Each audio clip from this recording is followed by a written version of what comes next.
Dhanik Bharat educational institutions inter IIT JEE NEET admission open. నిండా 2 ఏళ్లు పూర్తి కాని వివాహ బంధం, దానికి ప్రతిఫలంగా పుట్టిన 7 నెలల బిడ్డ అన్యోన్యంగా సాగుతోందని బంధువులు అనుకున్న కాపురం భార్య వివాహేతర సంబంధం కాలానుకూల మారి భర్తను కాటేసింది.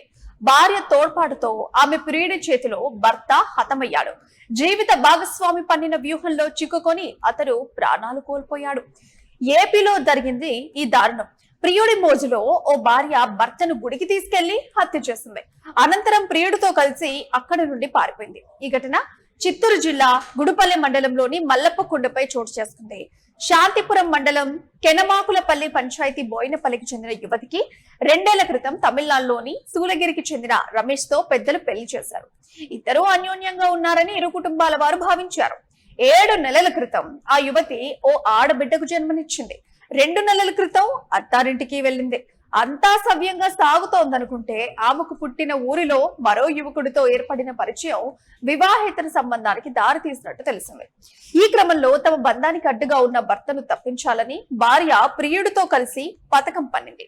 2 రోజుల క్రితం ఆమె భర్త రమేష్ తో కలిసి పుట్టింటికి వచ్చింది. ఇక భర్త బిడ్డతో గుడిపల్లి మండలంలోని మల్లప్పకొండపై ఉన్న మల్లేశ్వర స్వామి ఆలయానికి వెళ్లారు. ఈ విషయాన్ని ముందుగానే ప్రియుడికి చేరవేసింది. అతను తన స్నేహితుడితో కలిసి మల్లప్పకొండపై ఆలయానికి వెళ్లే మార్గంలో కాపు కాసి బైకును అడ్డుకున్నట్టు తెలిసింది. దాడి జరుగుతోందని గమనించిన రమేష్ తప్పించుకొని పారిపోయే ప్రయత్నంలో రోడ్డు నుంచి దాదాపు 100 మీటర్లు తనను వెంబడించిన ప్రియుడు తన స్నేహితుడు విచక్షణారహితంగా నరికినట్టు సంఘటనా స్థలంలో పరిస్థితులను బట్టి తెలుస్తోంది.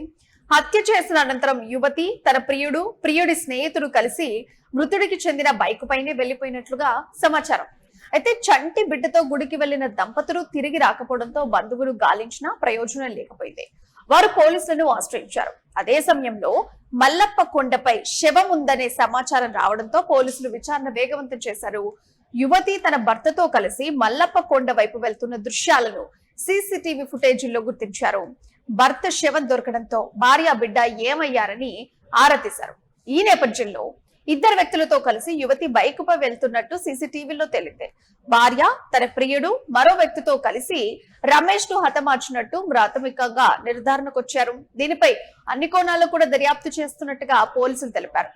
భర్త హత్య కేసులో నిందితురాలిగా ఉన్న యువతి ఇంకా మైనరే అని బోయినపల్లి గ్రామస్తులు చెప్పారు.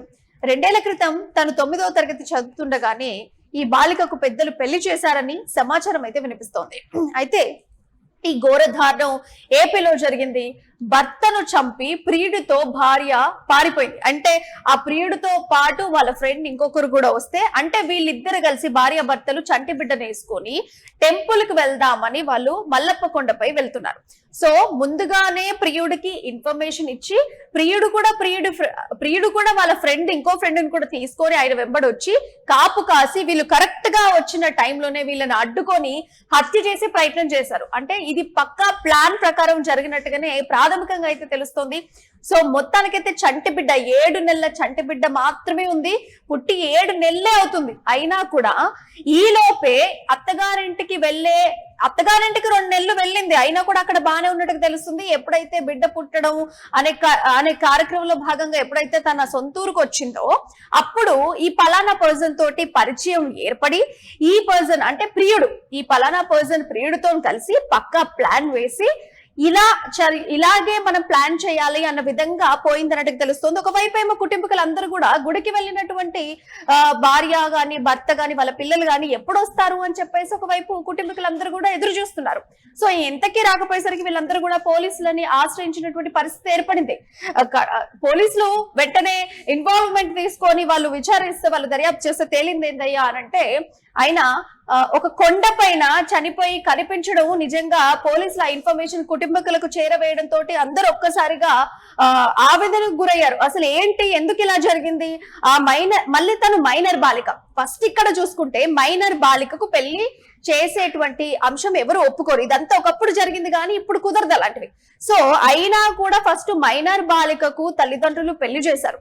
పెళ్లి చేసిన తర్వాత 2 సంవత్సరాలు బాగానే ఉండింది. 7 నెలల చంటి బిడ్డ ఉంది, పుట్టినరు అంతా బాగానే ఉంది అని కుటుంబీకులు అందరూ కూడా అనుకున్న సమయంలో మళ్ళీ మైనర్ బాలికకు అదే ఊర్లో నివసిస్తున్నటువంటి ఇంకొక అబ్బాయిపై కూడా పరిచయం ఏర్పడి అది కాస్త వివాహేతర సంబంధం వరకు వెళ్ళి వాళ్ళు ఇలాంటి ఒక ప్లాన్ చేయడం జరిగింది.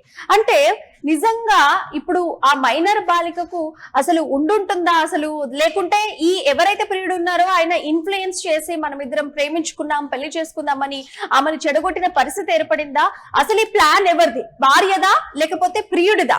అసలు ఈ ప్లాన్ ఎవరు చేశారు, ఎవరి వల్ల ఇంప్లిమెంటేషన్ వరకు వచ్చింది? ఈ రోజు రమేష్ అనేటువంటి వ్యక్తి చనిపోయడానికి వీళ్ళిద్దరి ప్రేమనో లేకుంటే వివాహేతర సంబంధమో కారణమైంది అని ప్రాథమికంగా అయితే తెలుస్తుంది.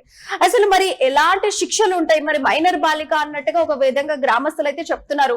ఆమె 9వ తరగతి చదువుతున్న క్రమంలో ఆమెకు పెళ్లి చేసి అత్తగారింటికి పంపించేశారు. సో ఆ తర్వాత నిజంగా ఆమె హస్బెండ్ తోటి సుఖంగానే ఉండిందా, ఆయనతో ఏదైనా ప్రాబ్లమ్స్ ఉన్నాయా?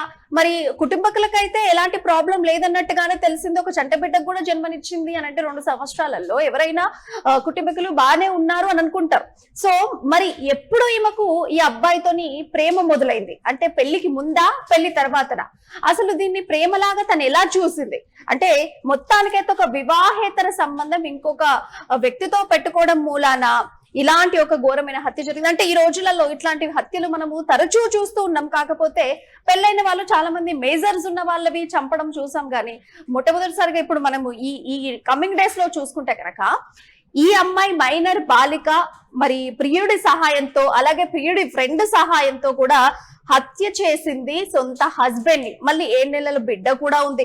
మరి ఏం ఆలోచించుంటుంది? అసలు ఏం ఆలోచించి ఇలాంటి ఒక డెసిషన్ తీసుకుంటుంది? మరి ఈమె మీద ఎలాంటి కేసెస్ పడతాయి? మరి లేకపోతే ఈమెకు సహాయం చేసినటువంటి ప్రియుడి మీద గానీ ప్రియుడి ఫ్రెండ్ మీద గానీ ఎలాంటి కేసెస్ పడతాయి? ఎలాంటి సెక్షన్లు తీసుకుంటారు? అంటే ఇలాంటి వివరాలన్నీ కూడా పోలీసులు క్లియర్ గా చెప్తే గానీ మనకు అర్థం కాదు. ఇప్పుడు ఈ కేసు అంతా కూడా దర్యాప్తులో ఉంది. సో మొత్తానికైతే మైనర్ బాలికకు పెళ్లి చేసిన తర్వాత హస్బెండ్ తోని 2 సంవత్సరాలు ఉన్న తర్వాత ఒక 7 నెలల చంటి బిడ్డ కూడా పుట్టిన తర్వాత ఆమె సొంతూరులో ఒక వ్యక్తితోటి పరిచయం ఏర్పడి అది కాస్త వివాహేతర సంబంధం వరకు చేరుకొని ఇప్పుడు టెంపుల్ కి వెళ్లి వస్తామని చెప్పి ఆ హస్బెండ్ ని తిరిగి రాని లోకాలకి ఆ ప్రియుడి సహాయంతో ప్రియుడి ఫ్రెండ్ సహాయంతో మట్టు పెట్టారనే చెప్పొచ్చు. సో మరి పోలీసులు దీని మీద విచారణ చేసి క్లియర్ ఇన్ఫర్మేషన్ ఇచ్చేంత వరకు మన దగ్గర ప్రాథమికంగా ఉన్నటువంటి ఇన్ఫర్మేషన్ అయితే ఇది.